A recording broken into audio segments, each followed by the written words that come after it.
ang ginawa natin ng logo ng Bini last month. So, gagawin nga natin ngayon, dahil natapos na natin yung logo ng Bini, ang gagawin naman natin ngayon ay isa sa mga kanta nila na sikat din ngayon, ang Patropico logo. So, baka nga natin sa video na to, guys, hindi ka pa nakasubscribe, mag-subscribe ka na.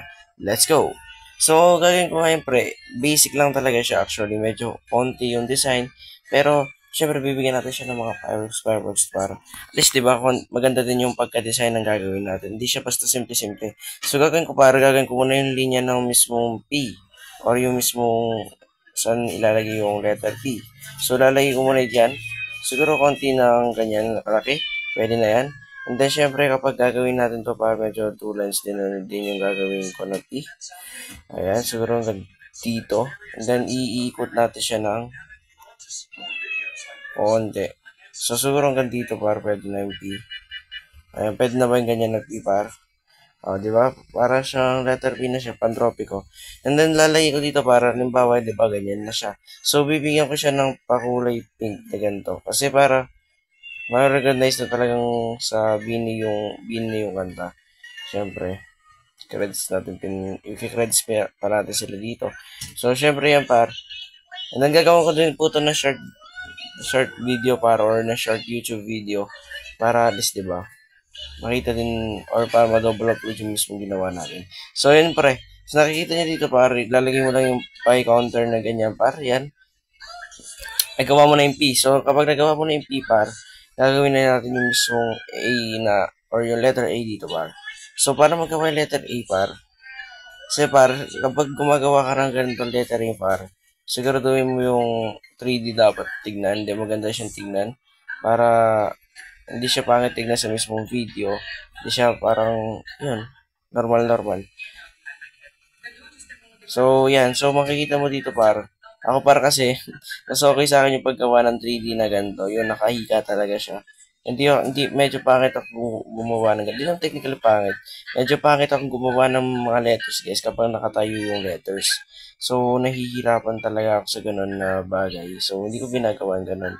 Yung letters na talagang medyo mahirap gawin. So, hindi ko...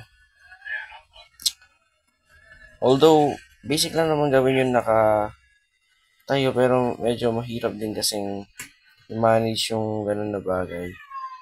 So, ganito na yung gagawin ko par. So, yan, A na ba yan? Medyo nakukuha rin A na itsura niya, pero try natin bigyan ng pink. Tingnan niyo para magiging okay siyang tignan, mas okay siyang tignan kapag nakakulay pink. Tingnan niyo para. Medyo sumobra lang nga dito pare. So, ulitin na lang natin yan. Just bawasan natin ng konti. Then, i-adjust na natin siya dito. Tingnan niyo para magiging maganda ito bigla. So, ito medyo anuin ko to. Bigyan natin ng space dito para. Medyo ano siya dyan, medyo lubog. Hindi okay di pala. Ayan. Then, bigyan natin ng konting yellow dito para hindi siya pangit tignan dyan sa ilalim. And then, kapag bibigyan natin siya ng kulay pink, pre, tignan nyo magiging itsura niya para.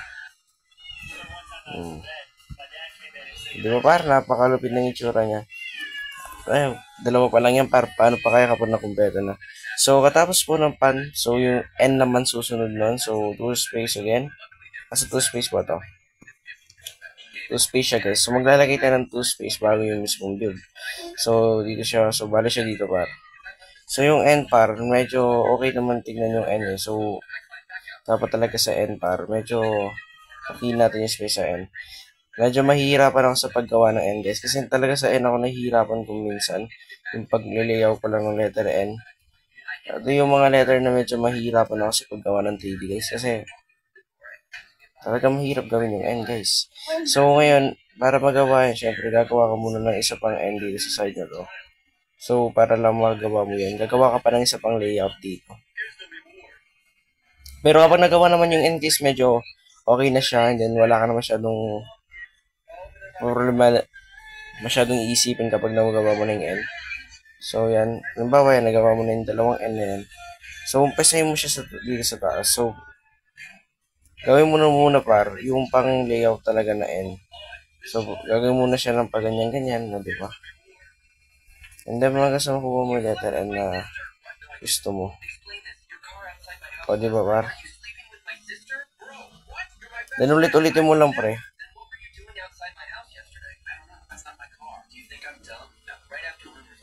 So, parang ulit-ulitin mo lang siya. Wait lang, mali na naman yun dito pa. Dapat pala, ano, wait lang. Dapat pala mali ito, mali. Kasi dapat pala, pre, ginawa ko muna. Dito sa side na to, di siya pwedeng bigyan kasi magiging pink nga yan, di ba? So, ito pala bawal. So, bawal yan. So, dapat pala dalawang or dito sa mag-i-start, no? Kasi pababa eh. So, parang ganyan, right? Pababa pa natin siya ng konti dito sa side. Tama ba? Hindi punayin na lang natin ito ng ganyan pa. Ulit-ulitin nyo lang parang kasi maging okay na siyang tingnan. Ah, di ba? Medyo kapalan pa natin siya ng konti par kasi medyo ano pa siya simple tingnan eh. Ayan. O, di ba yan mukhang N na siyang tignan par. Mukha na siyang N tignan ngayon. And then, dito sa ano na ito, magiging pink pala ito pa. So, uli yan. Ayan par, tignan nyo para kapag kinumpleto ko yan. Nakita ko sa inyo, tapos pabalikan ko yan pag medyo tapos na siya. And then, pre, ito na pa. Kapag yan, di ba na-kompleto nyo na? Pag bibigyan na natin siya ng pink nyo par, mag-iba talaga yung tsura niya. Fan art lang to par. Fan art. So, lalagyan natin ito par. Bigyan na naman ito ng 15 likes guys para sa susunod na video gagawin natin yung dun sa yung sa salamin-salamin guys. Gagawin natin yung logo na salamin-salamin na kanta nila. So yun ilalagay natin dito para. And then bibigyan natin to ng fireworks siguro. Try natin bigyan ng fireworks kung magandang tingnan. Kung yun nga, try natin bigyan ng fireworks kung okay siyang tingnan. And then dito sa side na to, bigyan natin muna yung dito. Medyo okay na siyang tingnan eh. Oops. Ayan. O, di ba par maganda siyang tingnan par? Wait lang.